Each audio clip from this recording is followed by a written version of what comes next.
ನಮಸ್ಕಾರ ಸ್ನೇಹಿತರೆ, ಮತ್ತೊಮ್ಮೆ ಸನ್ ಕಾಮರ್ಸ್ ಲಬ್ಗೆ ಸ್ವಾಗತ. My dear students, so we have done 4 videos in introduction to cost accounting. So we have learned so far how you have to prepare a cost sheet, the basic cost sheet. In this video I am going to teach you that with some more new adjustments, so with considering how you have to prepare a cost sheet now. So let us take the first question now. So the following figures are taken from the books of A Limited and you are required to prepare a statement of cost for the year ending 31st March 2014. So raw materials, productive wages. The productive wages means is the direct wages. So unproductive wages is indirect wages. So indirect wages will comes under factory overheads, and direct wages and raw materials consumed will comes under and before prime cost. Next, factory rent and taxes, factory overheads, factory lighting, factory overheads, factory heating, factory overheads, motive power, a factory overheads, haulage is a factory overheads, director fee, that is works. The works department means factory. Therefore, this director fee, this 1000 rupees will be considered under factory overheads. And next, another director fee, that is office. So this 2000 rupees must be considered under office and administration overheads. Next, factory bearing will comes under factory overheads. Sundry office expenses will comes under office overheads. Estimating expenses will comes under office overheads.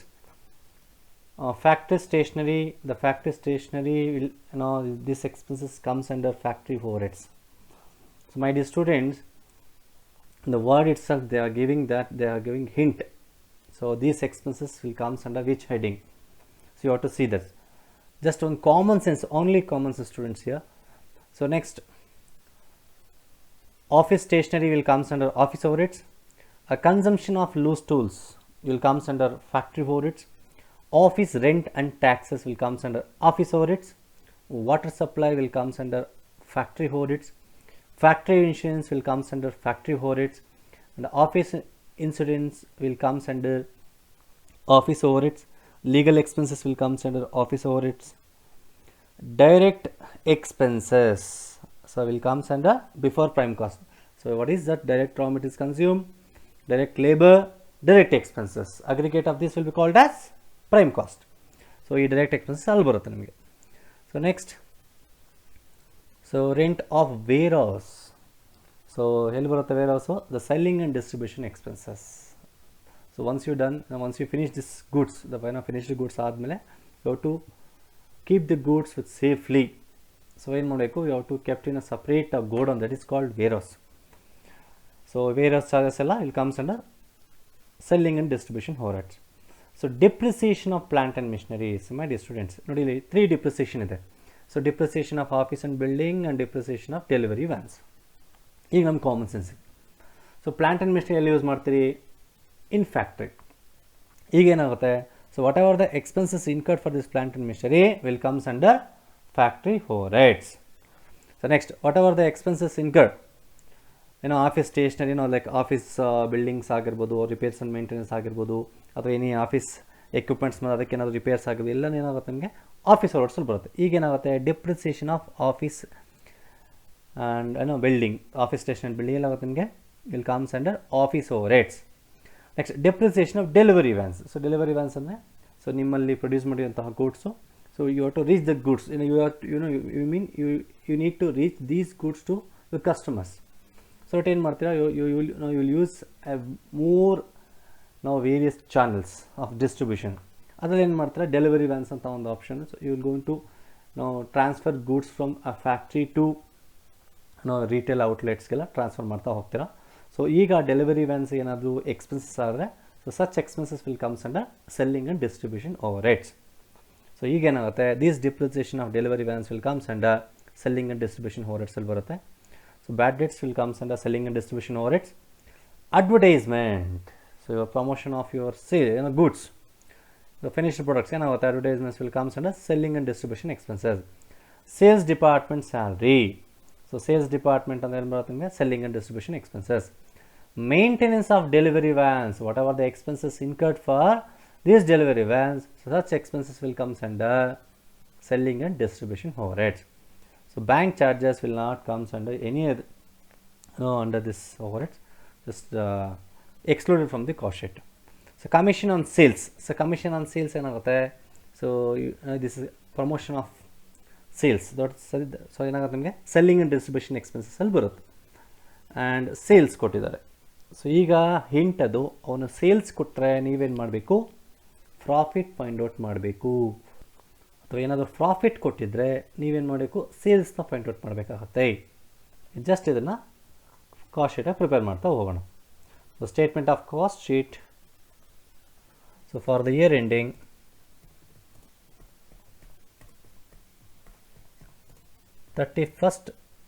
March 2014 ಅಂತ ಕೊಟ್ಟಿದ್ದಾರೆ.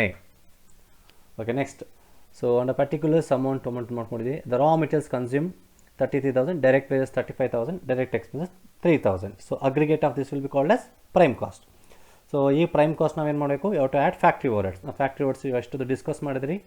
So unproductive wages. So unproductive wages ಅಂದರೆ indirect wages. The factory rent and taxes, factory lighting, factory heating, motive power, haulage, director fee for works department. It means factory ಅಂತ ಹೇಳಿದೆ ನಿಮಗೆ. So factory bearing, factory next stationery ಆಗದು, consumption of loose tools, water supply, factory insurance, depreciation of plant and machinery. So aggregate of this ಎಲ್ಲ ಸಹ total factory overheads ಎಷ್ಟಿದೆ? 36,250 rupees ಇದೆ.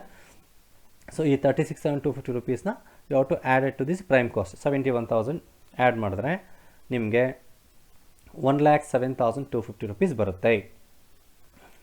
Okay, factory cost ಬಂತು ನಿಮಗೆ. ಸೊ ಇದನ್ನೇನು ಮಾಡ್ತೀರಿ? Prime cost plus factory words, factory cost or works cost ಅಂತ ಕರಿತೀರಿ. So for this factory cost add office and administration cost or administration overheads. So director fee for office, sundry office expenses, estimate expenses, office stationery, office rent and taxes, office insurance, legal expenses and depreciation of office building. So ಎಲ್ಲ ಏನು ಹೇಳಿದೆ ನಮಗೆ ಕ್ವಶನಲ್ಲಿ? So ಎಲ್ಲ expenses ಸಹ ನೀವು office ಓವರ್ಹೆಡ್ಸಲ್ಲಿ ಬರೀತೀರ. So total office overheads ಎಷ್ಟಿದೆ ಅಂದರೆ 6,300 rupees ಇದೆ. ಸೊ 6,300 rupeesನ ನಾವೇನು ಮಾಡಬೇಕು? You should add to the factory cost 1,07,250 rupees add ಮಾಡಿದ್ರೆ ನಿಮಗೆ 1,13,550 rupees ಬರುತ್ತೆ. ಸೊ ಇದನ್ನೇನಂತ ಕರಿತೀವಿ ನಾವು? So cost of production. Or ಇಲ್ಲಿ ನಮಗೆ ಯಾವುದೇ ರೀತಿ opening stock of finished goods ಇಲ್ಲ, ಅದೇ ರೀತಿ closing stock of finished goods ಇಲ್ಲ, ಹಾಗಾಗಿ ಕಾಸ್ಟ್ ಆಫ್ ಗೂಡ್ಸ್ ಅಂತ ಕರಿತಾ ಇದ್ದೀರಿ. So next add selling and distribution cost. So I told you already this what are the expenses for incurred for promotion of your products. So rent for warehouse and depreciation of delivery van, bad debts, advertisement, sales department salary, maintenance of delivery van, commission on sales. So all this total ಎಷ್ಟಾಗುತ್ತೆ ಅಂದರೆ 4,600 rupees. So 4,600 rupees ಆಗುತ್ತೆ. Sorry, this is 5,500 rupees. So ಈ 4,600 rupees ನಾವೇನು ಮಾಡಬೇಕು? You should add it to the cost of goods sold. So 1,13,550 plus 4,600 1,18,150 ಇದೇನಾಗುತ್ತೆ ನಮಗೆ? Total cost or cost of sales ಬರುತ್ತೆ.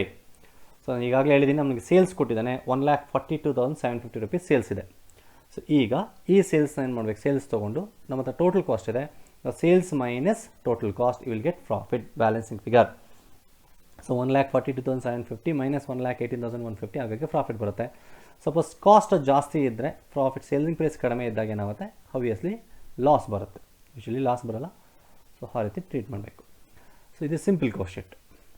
So ನಾವೇನು ಮಾಡಬೇಕು? ಫಸ್ಟು ಕ್ವಶನಲ್ಲಿ ಜಸ್ಟ್ ಇವು ಅಡ್ಜಸ್ಟ್ಮೆಂಟ್ಸ್ ನೋಡ್ತಾ ಹೋಗ್ಬೇಕು. ಯಾವ these expenses will comes under which heading, whether factory overheads or prime cost or office overheads or selling and distribution overheads. First ನೀವು identify ಮಾಡಬೇಕು. ಐಡೆಂಟಿಫೈ ಮಾಡಾದಮೇಲೆ ಆ ಓವರ್ಹೆಡ್ಸಲ್ಲಿ ನೀವು ರೈಟ್ ಅಪ್ ಮಾಡ್ತಾ ಇರಬೇಕು. ಸೊ ನಾವು ಇಲ್ಲಿ this is first question. Will take another question. So prepare cost sheet from the following details. Direct wages will comes under this before prime cost. So raw materials purchase, that is 97,000 units they are purchased, and other materials and carriage inwards. So carriage inwards is the purchase expenses, so it will comes under before prime cost. Carriage outwards, it will incur this expenses for transferring a finished goods to a market, so that this carriage outwards will comes under selling and distribution overheads. and wages, and R&D, this will comes under office overheads, and other wages will comes under factory overheads. Office manager salary will comes under office overheads. Employee state insurance will comes under office overheads. Power will comes under factory overheads. And drawing office salary, so this is drawing expenses will comes under factory overheads. Printing and stationery will comes under office overheads. Counting of salary will comes under office overheads. Sale of scrap, so sale of scrap is an income, so that you have to deduct from the factory overheads. So 1000 units ಇದೆ. So ಹಾಗಾಗಿ next stock on 1/7/2018. So materials, that is opening stock of material 1000 units, 12,000. ಅದೇ ರೀತಿ work in progress ಇದೆ 16,000, that is 800 units. So ನಮಗೆ ಒಂದು identify ಮಾಡಿ material cost ಕೊಡ್ತಾ ಇದ್ದಾನೆ, ಅದೇ ರೀತಿ ಯೂನಿಟ್ಸು ಕೊಡ್ತಾ ಇದ್ದಾನೆ, ಅದೇ ರೀತಿ opening work in progress units ಕೊಡ್ತಾ ಇದ್ದಾರೆ, ಅದೇ ರೀತಿ ಅಮೌಂಟು ಕೊಡ್ತಾ ಇದ್ದಾರೆ. But in case of finished goods only units ಕೊಡ್ತಾ ಇದ್ದಾರೆ, ವ್ಯಾಲ್ಯೂ ಕೊಡ್ತಾ ಇಲ್ಲ. ಇಟ್ ಮೀನ್ಸ್ ನೀವು ವ್ಯಾಲ್ಯೂನ ಅಸರ್ಟೈನ್ ಮಾಡಬೇಕಾಗುತ್ತೆ. You have to find out value of this finished goods. So next stock on 31/7/2018, this closing stock. So closing stock ನೋಡಿ ಅದೇ ರೀತಿ. So closing stock of raw materials ಕೊಟ್ಟಿದ್ದಾರೆ, ದಟ್ ಇಸ್ ಯೂನಿಟ್ಸು ಕೊಟ್ಟಿದ್ದಾರೆ, ವ್ಯಾಲ್ಯೂನು ಕೊಡ್ತಾ ಇದ್ದಾರೆ. ಅದೇ ರೀತಿ closing stock of work in progress 1000 units ಕೊಡ್ತಾ ಇದ್ದಾರೆ, ಅದೇ ರೀತಿ ವ್ಯಾಲ್ಯೂನು ಕೊಡ್ತಾ ಇದ್ದಾರೆ. But again in case of finished goods ನೋಡಿ ಯೂನಿಟ್ಸ್ ಕೊಟ್ಟಿದ್ದಾರೆ, ಬಟ್ ವ್ಯಾಲ್ಯೂ ಕೊಡ್ತಾ ಇಲ್ಲ. Therefore you need to find out value. So income tax and donations, so these two expenses will not comes under any heads, so therefore this will be excluded from the cost sheet.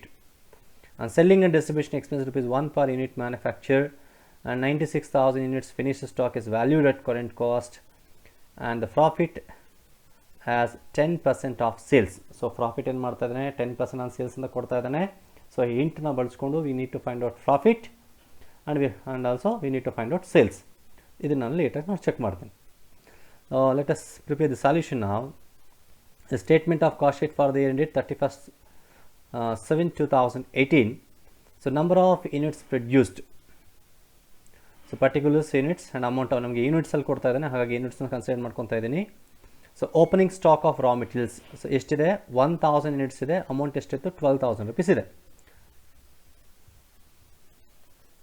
Okay, next the raw materials purchased. So check ಮಾಡ್ಕೊಳ್ಳಿ ಎಷ್ಟು purchase ಮಾಡ್ತಾ ಇದ್ದಾರೆ, 97,000 units purchase ಮಾಡ್ತಾ ಇದ್ದಾರೆ, amount ಅವರೇ ಕೊಡ್ತಾ ಇದ್ದಾರೆ 11,14,000 rupees. So add any expense on purchase, that is carriage inwards ಕೊಡ್ತಿದ್ದಾರೆ 5,640. So aggregate of this and closing stock of raw materials is 800 units and 10,000 rupees value ಕೊಟ್ಟಿದ್ದಾರೆ. ಈಗ ನೀವು ಮೈನಸ್ ಮಾಡ್ಕೊಳ್ಳಿ, ಈ ವ್ಯಾಲ್ಯೂನ ಮೈನಸ್ ಮಾಡಿದ್ರೆ ನಿಮಗೆ. So for example, so opening stock of raw material 1000 + 97,000 units, so total 98,000 ಆಗುತ್ತೆ. So 98,000 units minus this closing stock of raw materials 800 units, you get 97,200 rupees. So ಹಾಗೆ ನೀವು ವ್ಯಾಲ್ಯೂಸ್ನ ಮೈನಸ್ ಮಾಡಿದ್ರೆ ನಿಮಗೆ ಸಿಗುತ್ತೆ. ಸೊ ನೆಕ್ಸ್ಟ್ ಈಗ ಫಾರ್ ಎಕ್ಸಾಂಪಲ್ ನೋಡಿ ಇದು. So 12,000 + 11,14,000 + 5,640 will get 11,31,640. So minus this 10,000 rupees will get 11,21,640. ಇದನ್ನೇನು ಕರಿತೀವಿ ನಾವು, ರಾ ಮೆಟೀರಿಯಲ್ಸ್ ಕನ್ಸ್ಯೂಮ್ಡ್ ಅಥವಾ ಡೈರೆಕ್ಟ್ ಮೆಟೀರಿಯಲ್ಸ್ ಕನ್ಸ್ಯೂಮ್ಡ್ ಅಂತ ಕರಿತೀರಿ. ಸೊ ಡೈರೆಕ್ಟ್ ವೇಜಸ್ ಕೊಟ್ಟಿದ್ದಾರೆ 6 lakh rupees.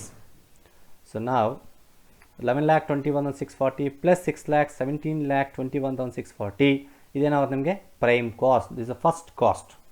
So aggregate of direct material, direct wages and direct expenses, prime cost ಆಯಿತು.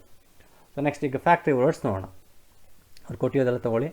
So other materials, wages to foreman, other wages, power charges, drawing office salary, ಇವೆಲ್ಲ expenses ಸಹ ಇಲ್ಲಿ comes under factory overheads. ಈ ವ್ಯಾಲ್ಯೂಸ್ನ ಬರೀರಿ. So ಈಗ ಎಷ್ಟು total ಎಷ್ಟಾಗಿದೆ factory overheads, 1,80,000 ಇದೆ. ಇಲ್ಲಿ ನಮಗೆ opening stock of work in progress ಕೊಡ್ತಾ ಇದ್ದಾರೆ, ಅದೇ ರೀತಿ closing stock of work in progress ಇದೆ, ಜೊತೆಗೆ ಸೇಲ್ ಆಫ್ ಸ್ಕ್ರಾಪ್ ಸಹ ಇದೆ. ನೋಡಿ opening stock of work in progress ಎಷ್ಟಿದೆ ಚೆಕ್ ಮಾಡ್ಕೊಳ್ಳಿ ಒಮ್ಮೆ. ನೋಡಿ opening stock of work in progress is 800 units 16,000. ಇದನ್ನು ನಾವು ಆ್ಯಡ್ ಮಾಡಬೇಕು. ಅದೇ ರೀತಿ the closing stock of work in progress is 1,000 units 20,000 rupees. ಇದನ್ನು ಈ ವ್ಯಾಲ್ಯೂಸ್ನ ಮಾಡ್ಕೊಂಡು ಮೈನಸ್ ಮಾಡಬೇಕು. ಸೊ ನೀವು opening stock of work in ಪ್ರೋಗ್ರೆಸ್ನ ಆ್ಯಡ್ ಮಾಡಿ, ಕ್ಲೋಸಿಂಗ್ ಸ್ಟಾಕ್ ವರ್ಕ್ ಇನ್ ಪ್ರೋಗ್ರೆಸ್ನ ಮೈನಸ್ ಮಾಡ್ಕೊಳ್ಳಿ. ಸೊ ನೆಕ್ಸ್ಟ್ ಇಲ್ಲಿ ನೋಡಿ ಸೇಲ್ ಆಫ್ ಸ್ಕ್ರ್ಯಾಪ್ ಅಂತ ಇದೆ ನಿಮಗೆ. ದ ಸೇಲ್ ಆಫ್ ಸ್ಕ್ರ್ಯಾಪ್ ನಿಮಗೆ ಆಗಲೇ ಹೇಳಿದ್ದೀನಿ is a income, so you have to deduct from the so factory overheads ಅಂತ. ಇಲ್ಲಿ ನೋಡಿ ಸೇಲ್ ಆಫ್ ಸ್ಕ್ರ್ಯಾಪ್. ಸೊ ಎಷ್ಟು ಯೂನಿಟ್ಸ್ ಇದೆ 1000 ಯೂನಿಟ್ಸ್ ಇದೆ. ಅಮೌಂಟ್ ಎಷ್ಟಿದೆ 1640. ನಾವು 1640 ಅಮೌಂಟ್ ಕಾಲಮ್ ಬರೀ. ಸೊ 1000 ಯೂನಿಟ್ಸ್ ಕಾಲಮ್ ಬರ್ಕೊಳ್ಳಿ.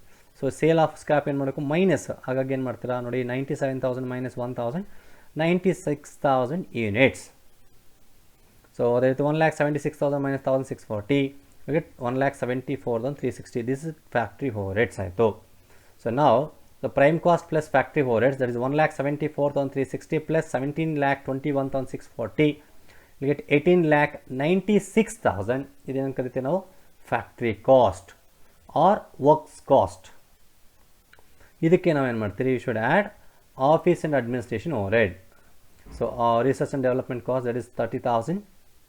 So office manager salary 72,000. Employee state insurance, that is 60,000. Printing and stationery 12,000. Counting of salary 12,000. So this total office overheads ಎಷ್ಟಿದೆ ಅಂದರೆ 1,32,000 rupees ಇದೆ. So this 1,32,000 you must be add to the factory cost. So 1,32,000 plus 18,96,000 you get 20,28,000 ಬರುತ್ತೆ. So units ಹಾಗೆ ಬರ್ಕೊತೀರಾ 96,000 units ಬರುತ್ತೆ. ಇದೇನು ಕರಿತೀವಿ ನಾವು cost of production. So ಈ ಕಾಸ್ಟ್ ಆಫ್ ಪ್ರೊಡಕ್ಷನ್ಗೆ ನಾವೇನು ಮಾಡಬೇಕು, if any opening stock of finished goods ಅಥವಾ ಕ್ಲೋಸಿಂಗ್ ಸ್ಟಾಕ್ ಫಿನಿಶ್ಡ್ ಗೂಡ್ಸ್ ಇದೆ ಅಡ್ಜಸ್ಟ್ಮೆಂಟ್ನ ಕನ್ಸಿಡರ್ ಮಾಡಬೇಕಾಗುತ್ತೆ. Let us see this once again the question. ನಾವು ಇಲ್ಲಿ ಕೊಟ್ಟಿದೆ ನೋಡಿ, opening stock of finished goods 600 units ಇದೆ, ವ್ಯಾಲ್ಯೂ ಕೊಟ್ಟಿಲ್ಲ, ನಾವು ಫೈಂಡ್ ಔಟ್ ಮಾಡಬೇಕು. ಅದೇ ರೀತಿ ಫಿನಿಶ್ಡ್ ಗೂಡ್ಸ್ 10,000 ಯೂನಿಟ್ಸ್ ಕೊಟ್ಟಿದ್ದಾರೆ, closing stock of finished goods but value ಕೊಟ್ಟಿಲ್ಲ. ಸೊ ನಾವೀಗ ಫೈಂಡ್ ಔಟ್ ಮಾಡಬೇಕು. ಹೇಗೆ ಫೈಂಡ್ ಔಟ್ ಮಾಡೋದು, simple. So opening stock of finished goods, that is cost of production divided by number of units produced into opening stock in units. ಎಷ್ಟಿದೆ ನೋಡಿ ಇಲ್ಲಿ value 20,28,000 divided by 96,000 units into opening stock units ಎಷ್ಟಿದೆ 6,000 units ಇದೆ. So ಈಗ ಇಷ್ಟು ನೀವು simplify ಮಾಡಿದ್ರೆ ನಿಮಗೆ ಎಷ್ಟು ವ್ಯಾಲ್ಯೂ ಬರುತ್ತೆ 1,26,780. ಸೊ ಇದನ್ನು ನೀವು ಆ್ಯಡ್ ಮಾಡಬೇಕು. ಸೊ ಅದೇ ರೀತಿ ನೋಡಿ, closing stock of finished goods ಇದೆ, same that cost of production divided by number of units produced into closing stock units. So 20,28,000 divided by 96,000 units into closing stock units ಎಷ್ಟಿದೆ 10,000 units ಇದೆ finished stock. So ಈಗ value ಎಷ್ಟಿದೆ 2,11,300 ಇದೆ. So number of units in closing stock ಎಷ್ಟು 10,000. So 96,000 plus 6,000 1,02,000. 1,02,000 minus 10,000 ಎಷ್ಟಾಗುತ್ತೆ ನಮಗೆ 92,000 closing stock in units ಬರುತ್ತೆ. I mean effective number of units manufacture ಬರುತ್ತೆ. ಸೊ ನೆಕ್ಸ್ಟ್ ವ್ಯಾಲ್ಯೂ ಏನಾಗುತ್ತೆ 20,28,000 plus 1,26,780 minus 2,11,300. So will get the value of 19,43,480. ಇದು ಏನು ಕರಿತೀವಿ ನಾವು cost of goods sold. Next selling and distribution overhead. So selling and distribution expenses. So ಎಷ್ಟಿದೆ ನೋಡಿ, ನಾವು ಇಲ್ಲಿ ಕನ್ಸಿಡರ್ ಮಾಡಬೇಕು ನಂಬರ್ ಆಫ್ ಯೂನಿಟ್ಸ್ ಸೋಲ್ಡ್ ಅಥವಾ ನಂಬರ್ ಆಫ್ ಯೂನಿಟ್ಸ್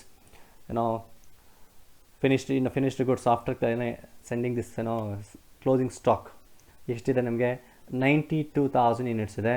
ಸೊ ಎಷ್ಟಿದೆ ರೇಟು 1 rupees ಪರ್ ಯೂನಿಟ್ ಕೊಟ್ಟಿದ್ದಾರೆ. So 92,000 into 1 rupee will get 92,000. So ಹಾಗೆ carriage outward ಇದೆ, ಕ್ಯಾರೇಜ್ ಔಟ್ವರ್ಡ್ ಈಗಾಗಲೇ ಹೇಳಿದ್ದೀನಿ ಸೆಲ್ಲಿಂಗ್ ಆ್ಯಂಡ್ ಡಿಸ್ಟ್ರಿಬ್ಯೂಷನ್ ವರ್ಡ್ಸಲ್ಲಿ ಬರೀಬೇಕು.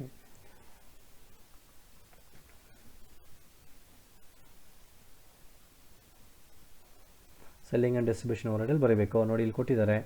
So 1 rupees per unit. So profit ನೋಡಿ, profit at 10% on sales ಕೊಟ್ಟಿದ್ದಾರೆ, ಅದನ್ನು ಕನ್ವರ್ಟ್ ಮಾಡ್ಕೊಳ್ಳೋಣ. ಹೀಗೆ ನೋಡಿ. ಸೊ ನಮಗೀಗ ನಂಬರ್ ಆಫ್ ಯೂನಿಟ್ಸ್ ಎಷ್ಟಾಗುತ್ತೆ 92,000 ಯೂನಿಟ್ಸ್ ಬರುತ್ತೆ, that is in finished goods. So next 92,000 plus 3,000 95,000 ಬಂತು total selling and distribution overheads.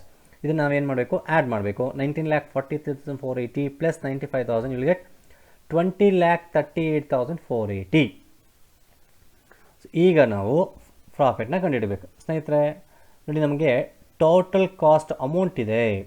ಈಗ ನಮ್ಮ ಹತ್ರ ಟೋಟಲ್ ಕಾಸ್ಟ್ ಅಮೌಂಟ್ ಇದೆ, ಬಟ್ ಸೇಲ್ಸ್ ಅಮೌಂಟ್ ಇಲ್ಲ. ಅವನೇನು ಹೇಳ್ತಾ ಇದ್ದಾನೆ 10% ಪ್ರಾಫಿಟ್ನ ಕ್ಯಾಲ್ಕುಲೇಟ್ ಮಾಡಿ ಆನ್ ಸೇಲ್ಸ್ ವ್ಯಾಲ್ಯೂ ಮೇಲೆ ಅಂತ ಹೇಳ್ತಾ ಇದ್ದಾನೆ.